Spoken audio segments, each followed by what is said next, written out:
Mga awit, 86 hanggang 88 kabanata. Sa mga kabanatang ito, mababasa natin ang mga awiting tungkol sa panalangin ng pagtitiwala, pagpupuri sa katapatan ng Diyos. Mga awit, 86 na kabanata, panalangin upang tulungan ng Diyos. Sa aking dalangin ako'y iyong dinggin, tugunin mo Yahweh ang aking pagdaing. Ako'y mahina na't wala nang tumingin. Pagkat tapat sa iyo buhay ko'y ingatan, lingkod mo'y iligtas sa kapahamakan, pagkat may tiwala sa iyo kailanman. Ikaw ang aking Diyos, ako'y kahabagan, sa buong maghapoy siyang tinatawagan. Panginoon, lingkod mo'y dulutan ng galak, pagkat sa iyo kaluluwa'y tumatawag. Mapagpatawad ka at napakabuti sa dumadalangin at sa nagsisisi. Ang iyong pag-ibig ay mananatili. Pakinggan mo, Yahweh, ang aking dalangin. Tulungan mo na po ako'y iyong dinggin. Dumaraing ako kapag mayroong bagabag, iyong tinutugon ang aking pagtawag. Sa sino mang Diyos wala kang kawangis. Sa iyong gawain walang makaparis. Ang lahat ng bansa na iyong nilalang, lalapit sa iyo't magbibigay galang. Sila'y magpupuri sa iyong pangalan. Pagkat ikaw lamang ang Diyos na dakila, na anumang gawin ay kahanga-hanga. Ang kalooban mo'y ituro sa akin, at tapat ang puso ko na ito'y susundin. Turuang maglingkod ng buong taimtim. O Panginoong Diyos, buong puso'y laan, pupurihin kita magpakailanman, at ihahayag ko iyong kadakilaan. O pagkadakila, pag-ibig mong wagas, dahil sa pag-ibig ako'y iniligtas. Di hinayaang masadlak sa daigdig ng mga patay. Mayroong mga taong ayaw kang kilanlin, taong mararahas na ang adhikain ay labanan ako't ang buhay ay kitlin.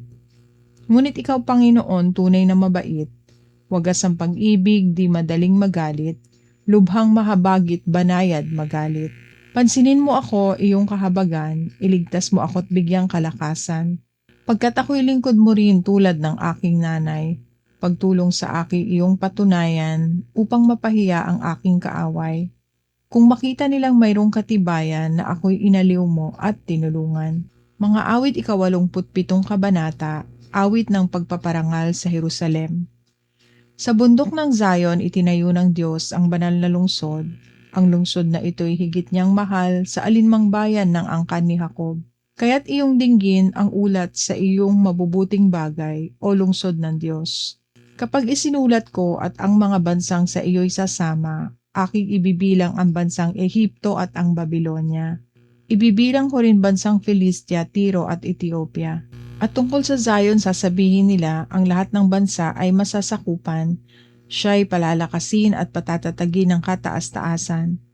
Si Yahweh ay gagawa ng isang talaan ng lahat ng taong dooy mamamayan. Sila ay aawit, sila ay sasayaw, at sila ay sabay-sabay na magsasabing, ang aking mga pagpapalay, ang Zion, ang bukal. Mga awit 88 kabanata, panalangin ng paghingi ng tulong.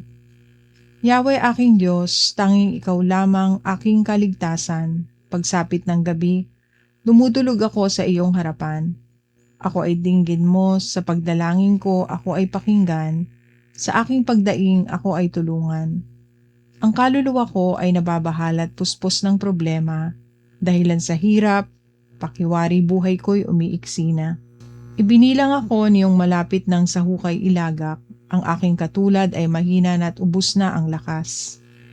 Ang katulad ko pa ay ang iniwanan sa gitna ng patay, animoy nasawi na nananahimik sa kanyang libingan.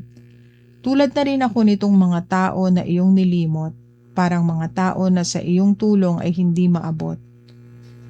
Dinala mo ako sa may kadilimang hukay na malalim, na tulad ng libingan na ubod ng dilim. Ikaw ay nagalit at ang bigat nito'y sa akin nabunton, ang katulad ko'y tinabunan ng malaking alon. Ang kasama ko'y hinayaan mo na ako ay iwan, hinayaan silang mamuhi sa akit ako'y katakutan. Kaya hindi ako makatakas ngayo't pinto'y nasarhan. Dahilan sa lungkot ang aking paningiwaring lumalamlam. Kaya naman Yahweh, tumatawag ako sa iyo araw-araw. Sa pagdalangin ko ay taas ang kamay. Makakagawa ba ikaw, Panginoon, ng kababalaghan para purihin ka niyong mga patay? Ang pag-ibig mo ba doon sa libing ay ipinapahayag o sa kaharian niyong mga patay ang iyong pagtatapat? Doon ba sa dilim ang dakilang gawa mo ba'y makikita? O iyong kabutihan sa mga lupaing tila nalimot na? Sa iyo, O Yahweh, ako'y nananangis at nananawagan. Sa tuwing umaga, ako'y tumatawag sa iyong harapan. Di mo ako pansin, Yahweh, aking Diyos. Di ka kumikibo. Bakit ang mukha mo'y ikinukubli mo, ika'y nagtatago? Mula pagkabata ako'y nagtiis na, halos ikamatay. Ang iyong parusay siyang nagpahina sa aking katawan. Sa aking sarili, tindi ng galit mo'y aking nadarama. Ako'y mamamatay kundi kahihinto ng pagpaparusa. Parang baha sila kung sumasalakay sa aking paligid. Sa buong maghapon kinukubkob ako ng lahat ng panig. Iyong pinalayo, mga kaibigan, pati kapitbahay. Ang tanging natira na aking kasama ay ang kadiliman.